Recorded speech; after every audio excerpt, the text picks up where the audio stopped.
In this video, you will learn how to create a custom member login page in Wix. First, log in. Log into your Wix account and open your site in the editor. Then, click the menus and pages icon in the left sidebar. Click add page and create a new blank page. Name it login or anything you like. Click the add button on the left and go to user input. Then scroll down and select login bar or member forms. Drag the login form onto your new page. Make sure to customize the form by clicking on it and selecting settings to change the colour, design, text or layout. You can add your logo, text, images or style it to match with your brand. Make sure to go to the page settings, then permissions and set the page to members only if it's needed.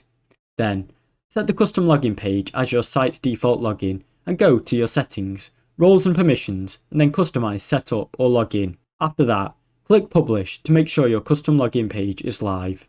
Thanks for watching. Don't forget to like and subscribe.